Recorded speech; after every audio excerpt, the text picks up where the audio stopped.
what is your name? My name is Megan, and I've been in this auditorium since 10 in the morning.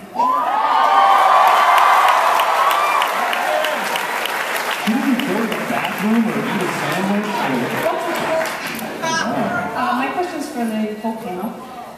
We've obviously all been very excited since Iron Man 1 for this whole Avengers initiative, and I'm assuming that's a lot of pressure when filming this movie, so I was wondering, how did you guys feel about filming this movie? What was the atmosphere when you were filming? It was a really good time, and it was very exciting. And I'll never forget the first day where I walked out and I actually saw Captain America, Sam Jackson, Anita and Iron Man and Tony Stark all there assembled in our secret craft. The helicarrier. It's a helicarrier. It's a helicarrier. It's awesome. Yeah, it was actually quite a bit of fun. Anyone else?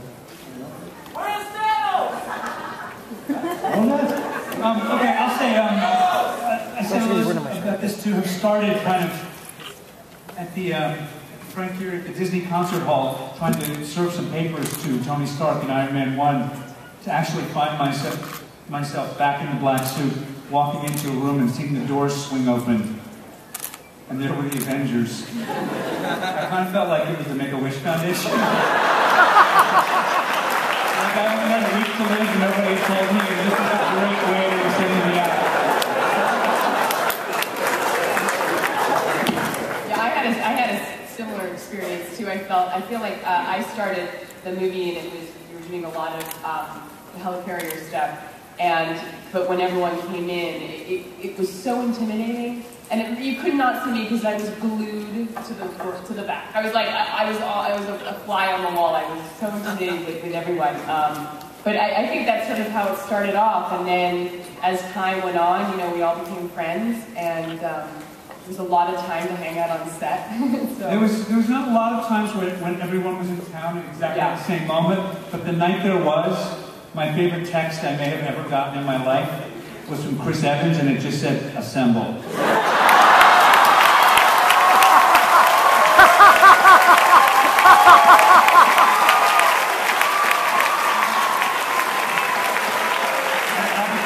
Albuquerque may never recover from that evening. I don't think any of us will recover from that evening. Yeah, that was a fun night, actually. That was a fun night. I remember, actually, What did you do? I remember, you don't remember it. I remember, I'm afraid I'm going to tell the story, Chris. Nothing happened that night legally in public. No. There was some dancing involved, but I remember looking back to the only two people in the club who weren't dancing, and Messrs. Evans and Hemsworth, where I heard Chris saying, "But how do you get this back here?"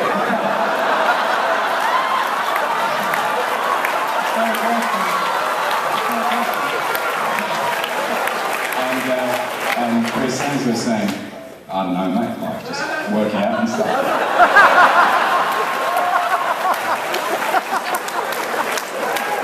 Two brothers in arms. Okay, well, I remember one moment in the VIP booth with a whole bunch of people there having a birthday, and all of a sudden, the kind of people parted, and there was Scarlett really breaking down. I see my birthday boy go, "Happy."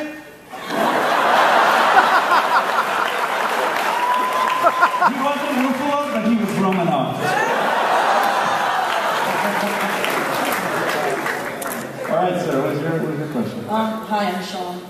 Throughout all of the movies and the movies leading up to this, there's kind of been a little snippet at the end of each movie to kind of lead into the next one. Are we going to have something like that in this movie? And if so, what movie would it lead to? You just ask him how it ends. Let me tell you that. Oh my god, this is the best day I've seen. It's a nice tradition, and I like tradition, so I think we'll keep that up.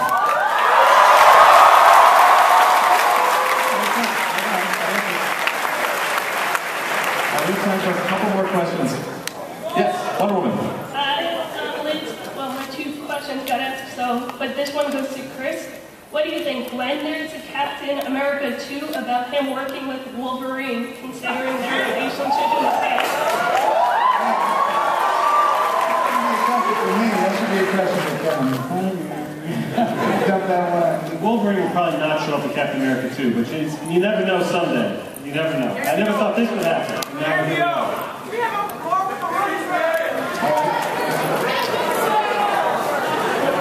Guys, again, this is not Price is Right, please. This question for Tom, even though all of you are amazing. Your character has mythology both in the comics and in actual mythology. So I was wondering what your favorite story from your mythology was. There's a really good story about how I can't remember the specifics of it, but basically Loki, he disguises himself as a horse. Why's that in the script, Kevin? And he actually sort of saves, he saves Asgard, I think. But or maybe he doesn't. There's always like saving it and then trying to destroy it and then saving it again. But I love that particular. I think it's about there are some apples involved, and it needs to distract everyone's attention from the apples, and he goes and he distracts. He distracts a female horse by changing a horse. Do you know the story? Anyway, there's a horse involved. Pretty horse. Is that good? Yes, I believe maybe 2 more questions. Hi, my name is Elle, and I apologize because you're all amazing, but I have to ask Tom on behalf of...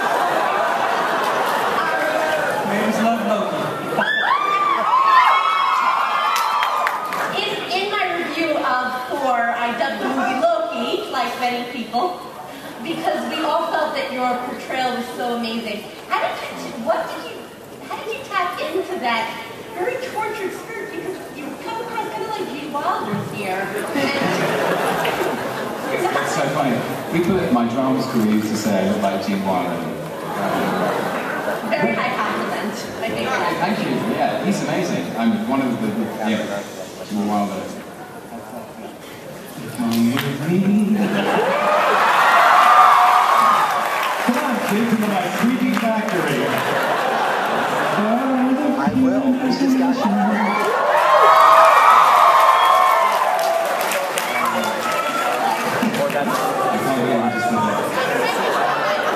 Honestly, Can you just a little bit of the Avengers theme in that voice? I don't know the words, Clark, sorry. I feel like acting is really, the art of being an actor is the privilege of living in the shoes of someone else for a time. And my great privilege with Loki is a very, very charismatic and very beloved villain.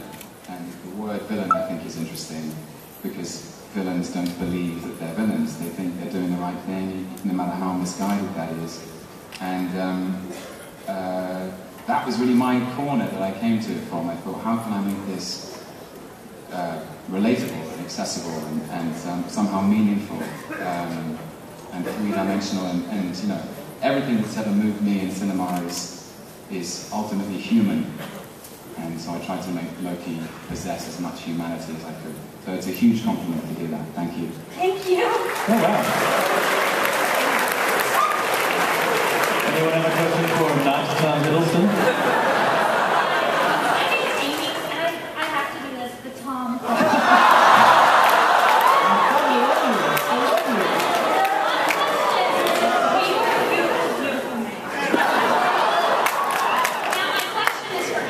Okay. Don't you think Tom is a beautiful man? As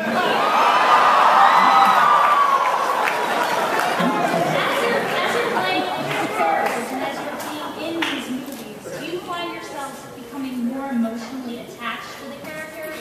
And do you find, like, when you're having conversations about them, that you become defensive?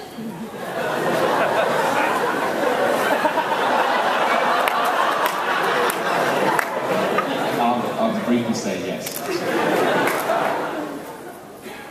Anyone else? I don't know.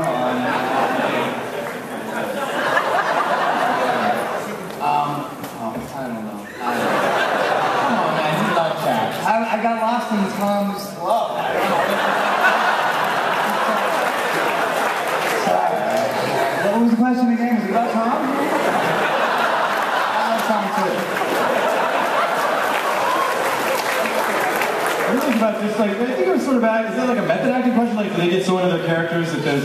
Like, if you get so involved in playing these parts over a long period of time, do you become, like, super emotionally attached to the character that you're playing? Definitely. I mean, I become pretty attached to every character, right? Whether it's a short amount of time or a long amount of time. Think about films, that's permanent, you know what I mean? Everything you do on film is forever, especially now, you know, this stuff's going to last. You know, my kids will see this stuff, so if you don't approach every day as something extremely personal, you're doing it a service. So every role you play, whether you play it for 4 movies or for 2 weeks, you know, it's something that's personal and something that matters, and you get it seriously. So yeah, there's a deep attachment. I think let's get you one more question. Alright, we got pretty. Alright, yes. Alright, hello. First of all, thank you guys for turning Marvel into something amazing. And thank you, Tom, for turning Loki into one of my top 2 favorite villains. Thirdly, this question is for Kevin. I recently bought the Entertainment Weekly magazine for the Avengers, and I noticed that you got like new movies on the way, like Guardians of the Galaxy and The Inhumans.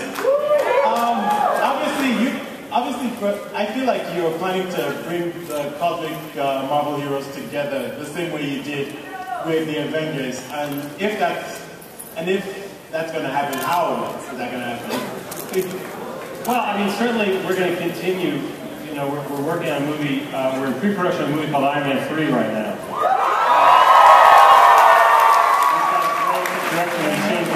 Taking the reins of that character. And Iron Man 3 will be the first of what we sort of refer to as a phase 2 of this Avengers Assemble saga that will culminate, God willing, in Avengers 2. Movies like Inhumans and Guardians, you know, could certainly fit into that. Those movies, though, we'll introduce the groups in those movies. You know, we're not going to do a Rocket Raccoon movie and a Groot movie and a Star-Lord movie on their own. They'll all be in Guardians together. Excellent. That was a fantastic last question. Well done, sir. I want to thank